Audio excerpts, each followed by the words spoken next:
The thing about working for the Department of Homeland Security's Intelligence Division is this: your family never truly grasps what classified means.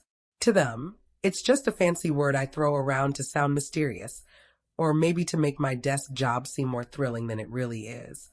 My name is Sarah Mitchell, 31 years old, Senior Intelligence Analyst, DHS. I've been doing this for 6 years.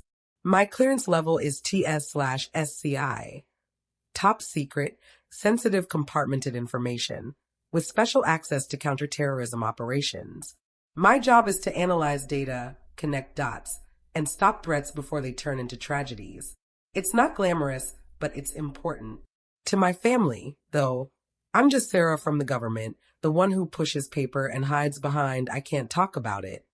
My older sister Amanda's a pediatrician. My younger brother Kyle runs a marketing agency, and both of them have careers that make sense to people. Careers you can brag about at dinner parties. Me, I've spent so many years saying I can't discuss my work that my family stopped asking. Everything went sideways 3 months ago. It was my mom's birthday weekend, and I'd gone back home to suburban Virginia to spend a few days with my parents. I hadn't planned on working, but the universe doesn't really care about plans.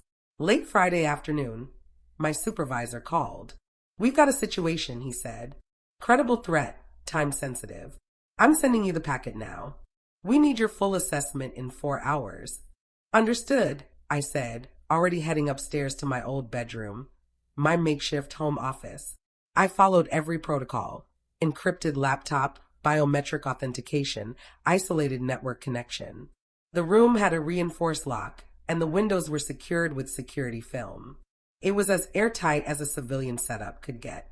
The intelligence packet was 47 pages, intercepts, photos, financial trails, source reports, all pointing to a potential terrorist attack on U.S. transportation infrastructure. I dove in immediately, cross-referencing data and building an analytical timeline. By the 3rd hour, I was completely absorbed. That's when my mom knocked. "Sarah, honey, dinner's ready. Be down in an hour," I said, eyes still on the screen. "Oh, sweetie, come on. It's just work, it can wait." I wanted to tell her that just work meant lives were on the line, but all I could say was, "Please don't disturb me." She left, but I heard her downstairs. She's locked herself in again. I don't understand why she can't just take a weekend off. It's not like she's saving the world. By 8 p.m., I'd finish my report and send it through secure channels. When I came down for dinner, Amanda had gone to handle an emergency at the hospital, and Kyle was showing our parents his new ad campaign. "Sarah finally joins us," Dad teased. "You could learn something from your brother about work-life balance." "My work has different requirements," I said. "Bureaucracy never sleeps." "Huh?" Kyle grinned. "I'm glad I work for myself." I smiled politely and said nothing. What could I say? "Sorry, I was preventing a terrorist attack while you were picking font colors." The next morning, I went for a run, leaving my secure laptop locked in my room. The printed packet, unfortunately, was in my briefcase, also locked. Or so I thought. When I came back 45 minutes later, my heart nearly stopped. My bedroom door was open. The laptop was still there, closed and untouched, but my briefcase sat open. Empty. "Mom," I shouted, trying to keep the panic out of my voice.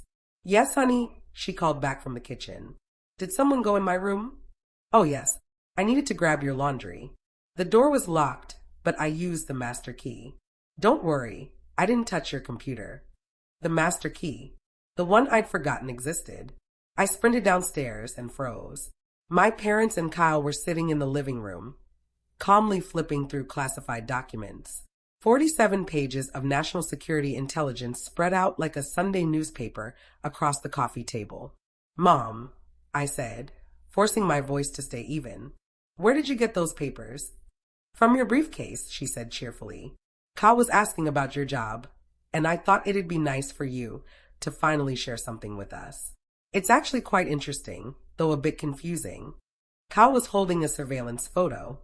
Dad was reading a top secret /SCI/no foreign memo in bold red type. I felt the blood drain from my face. "These are classified documents," I said quietly. "You've just committed a federal offense." Mom laughed. "Oh, Sarah, stop being so dramatic. It's just your work stuff. We're your family. These documents contain details of an active counterterrorism investigation, I said, pulling out my phone. Unauthorized access is a felony. Unauthorized disclosure could get people killed. Dad waved dismissively. Relax, Sarah. We're not going to tell anyone. We were just curious. I looked at the files at their clueless faces, and my hand moved to the panic button on my phone. Because at that moment, I wasn't sure who was in more danger. My family for what they'd done, or me for what I'd failed to prevent. A security measure existed for exactly this kind of nightmare. Unauthorized access to classified intelligence by individuals without clearance in an unsecured location. I had triggered it while they were still talking. You need to put those files down immediately, I'd ordered. Do not read another word. Step away from the table. Oh, please, Mom had said, rolling her eyes. We're just looking at your boring government stuff. Dad had ignored her tone, still flipping through one of the folders, squinting at the images. Are these surveillance photos? Is this Arabic? Were you translating something? And then there was Kyle, phone in hand, snapping a photo. This is awesome, Sarah. You're like a real spy. Why didn't you ever tell us you worked on stuff like this? Because it's classified, I'd said sharply. Kyle, delete that picture right now. It's just for me, he'd protested. I'm not posting it anywhere. That's when I pressed the security alert on my phone. The system would have already notified Homeland Security. The response time, given our location in Northern Virginia, would be 3 to 5 minutes. Everyone needs to sit down, I'd instructed. Put the documents on the table. Hands visible. Mom had laughed in disbelief. Sarah Michelle Mitchell, you're being ridiculous. We're your family. 3 unauthorized persons have accessed top-secret intelligence materials related to an active counterterrorism operation, I'd said, my voice steady. Half for them, half for the automated recording now active. Location, 2847 Oak Valley Drive, Manassas, Virginia. Materials compromised. Full packet reference number. I'd recited the classified designation. Unauthorized photographs taken on personal device. Requesting immediate tactical response. Kyle's face had gone pale. What are you doing? My job, I'd said quietly, which you've just made exponentially harder. Then came the sound, multiple engines outside, moving fast. Dad went to the window. Sarah, there are black SUVs in the driveway. 4 of them. People in tactical gear. That would be the Homeland Security Response Team, I'd said.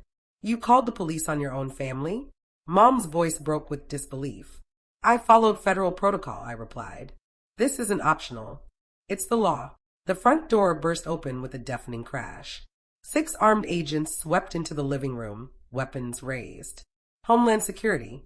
Everyone on the ground. Mom screamed. Dad froze. Kyle dropped his phone and raised his hands. Down. Face the floor. Hands behind your heads. They obeyed, lying motionless on the carpet as agents secured the room. One of the men approached me. Agent Mitchell? Yes. 3 unauthorized individuals accessed classified materials from my briefcase. Operation Sandstone Intelligence Packet. 1 individual photographed a page. Devices there. I pointed to Kyle's phone. Secure all electronics, the lead agent commanded. Bag every document. Nobody touches anything. A second team cleared the house.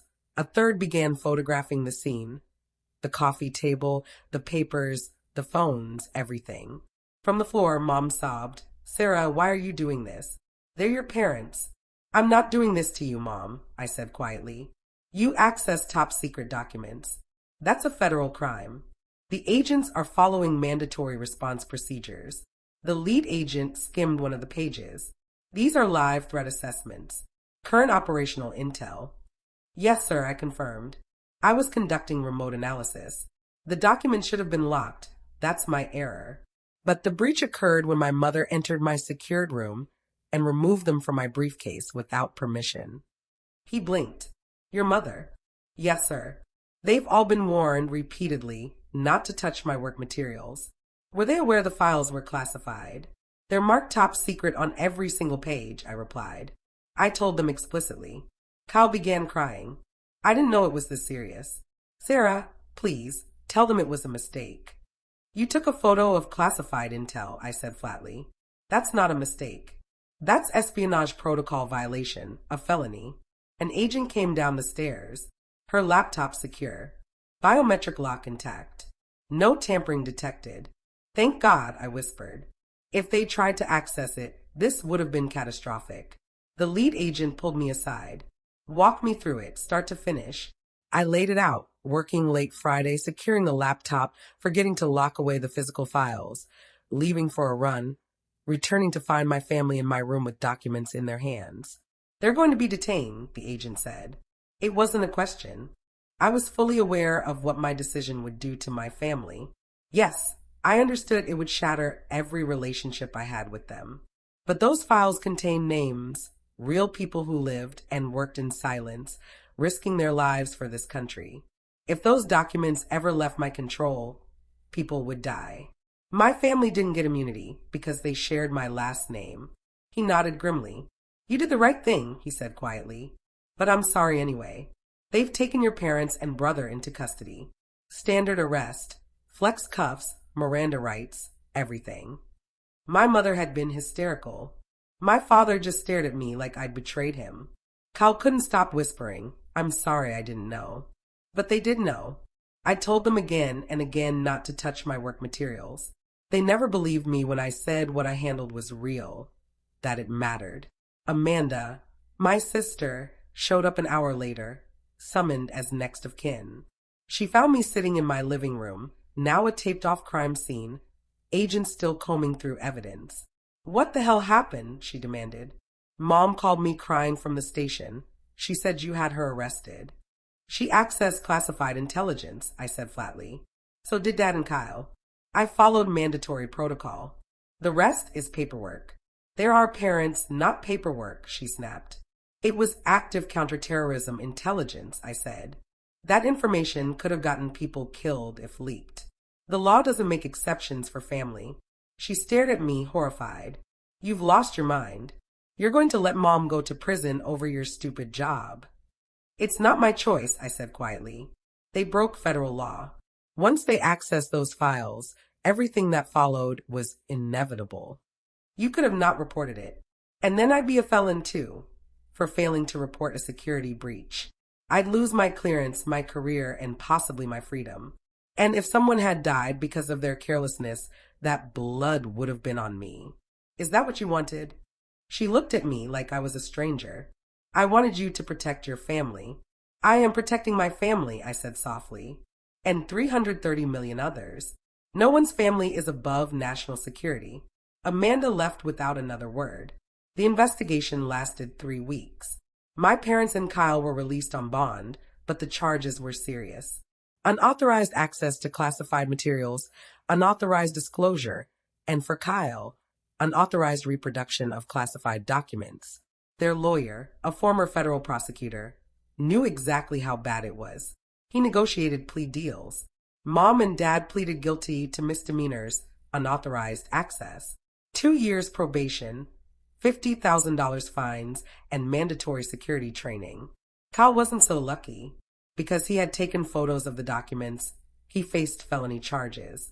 He pled to 1 count and got 18 months in federal prison, plus 3 years supervised release. Our family was in ruins. Legal fees wiped out my parents' savings. Kyle's business collapsed. No one wanted to hire a man convicted of photographing classified government files. His wife filed for divorce. Amanda stopped speaking to me. Extended relatives chose sides, most not mine. I was cut out of family group chats, disinvited from holidays, treated like I'd destroyed everything. Maybe I had from their point of view, but from mine, they were the ones who'd crossed the line. I'd warned them, over and over, that my work wasn't to be touched, questioned, or handled. They ignored me because they never believed what I did actually mattered. For months later, I sat across from Director Walsh for my post-incident security review. Your family situation has been investigated, she said, scanning the file. You followed every protocol correctly. In fact, your response was exemplary. Thank you, ma'am. However, she continued, your home environment is no longer secure for remote work. All future classified assignments must be handled in secure facilities. I understand. She closed the file and met my eyes. How are you holding up? Honestly, not great, I said. But I'd make the same choice again. She nodded. Good. That's the only right answer. The moment you put personal loyalty over national security, you become a liability. Yes, ma'am. For what it's worth, she said softly, I'm sorry. I know this cost you everything, but you protected an operation that was hanging by a thread. The data your family accessed contained source identification. If that had leaked, we would have lost multiple human assets and people would have died. They still don't understand, I murmured. They think I chose paperwork over family. They probably never will, she said. Most civilians can't comprehend what we do. We prevent disasters that never make headlines. There's no glory in stopping what never happens. To them, you'll always be the one who destroyed their lives over nothing. I know, I said. Can you live with that? I thought about it for a long moment. Yes, I said finally, because I know what was in that intelligence packet. 8 human sources, 3 ongoing operations, and data that could have exposed our methods to hostile actors. My family's comfort isn't worth that price. Walsh smiled faintly. You'll go far in this agency, Mitchell, but you'll be very lonely. She was right on both counts. 6 months later, I was promoted to lead intelligence analyst. 22% raise. More operational authority. My career had never been stronger. My personal life, however, was ashes. Mom sent a handwritten letter from her court-ordered training program. It was filled with hurt and confusion, asking why I'd done this to them, insisting she only wanted to understand what I did, that she was my mother and had a right to know. She still didn't get it. Dad never wrote at all, and Amanda sent one email. The letter came from a federal prison. Kyle's handwriting was familiar, but the tone was different this time. Quieter, more thoughtful. I'm not going to say I forgive you, he wrote. I'm still angry. My life is ruined, and maybe part of that's on you. But I get it now. They made us sit through security briefings about classified data, about why it matters. I understand what could have happened if I'd posted that photo. People could have died. I still wish you'd made me understand better. But I also know I should have listened when you said not to touch your files. I didn't think it was that serious. I was wrong. He ended simply, I'm sorry, Kyle. It was the closest thing to an apology I was ever going to get. I wrote back, carefully. Every word in prison mail was screened. I told him I was sorry, too. That I wished things had gone differently. That I hoped he'd build something new when he got out. What I didn't write was the truth, that I'd make the same choice again. Because I would. Operation Sandstone, the mission I'd been analyzing that day, stopped a terrorist cell planning simultaneous subway bombings in 3 major cities. 47 arrests. Countless lives saved. No headlines. No public recognition. No one would ever know. But I knew. And that knowledge had to be enough. A year later, I attended Kyle's release. Amanda came too, though she didn't speak to me. Mom and Dad sat across the room, keeping their distance. Kyle looked older, thinner, worn down, but when he saw me, he still smiled. He hugged me and whispered, thanks for coming. You're still my sister, even after everything. We talked about his plans, the job he hoped to find, the small steps toward normal life. He asked about my work. I gave the same line I always did. I can't discuss it. This time, he just nodded. I get it now, he said. Took prison to teach me, but I get it. Mom approached us then, her eyes hollowed by disappointment. Was it worth it, she asked. Losing your family over a job? I thought about Sandstone, about the subway cars that never exploded, about the people who got to go home that day without ever realizing how close they'd been to dying. Yes, I said quietly. It was worth it. She turned and walked away. Dad paused long enough to say, I don't understand you anymore, Sarah. I'm not sure I ever did. I know, I told him. And I'm sorry for that. But I'm not sorry for doing my job. He said nothing more. Amanda was last. She stopped beside my car and asked, Do you ever regret it? Every day, I admitted. But I'd still make the same choice. Then you're not the sister I grew up with. No, I said softly. I'm not. I'm someone who keeps her oath. She shook her head. You save lives, yes, but at the cost of your own family. That's not sacrifice. That's destruction. They turned away first, I said. When they decided my work didn't matter. When curiosity mattered more than trust. I didn't destroy us. I just followed through on the consequences. She didn't answer. She just drove away. I stood there a long time after they were gone, watching my fractured family disappear in 4 different directions. I'd shattered everything I loved, but I'd also protected people who'd never know how close they'd come to dying. That had to count for something. 2 years later, the agency awarded me the intelligence community's Exceptional Service Medal. The citation was classified, the ceremony private. Director Walsh shook my hand. Your work on Sandstone and beyond has been extraordinary, she said. You've shown the kind of integrity this agency depends on. Thank you, ma'am, I said. I know what it cost you, she added quietly. I'm sorry it had to cost so much. It is what it is. She gave a small, sad smile. Most people would have looked the other way. Given their family a warning, tightened security, never filed a report. Easier that way. Safer for your career, even. But you didn't. The rules exist for a reason, I told her. They're not optional when it's inconvenient. Exactly, she said. That's why you're getting this medal, because integrity means doing what's right even when it destroys you. Now, that medal sits locked inside a biometric case in my apartment, a symbol of a sacrifice I can never explain.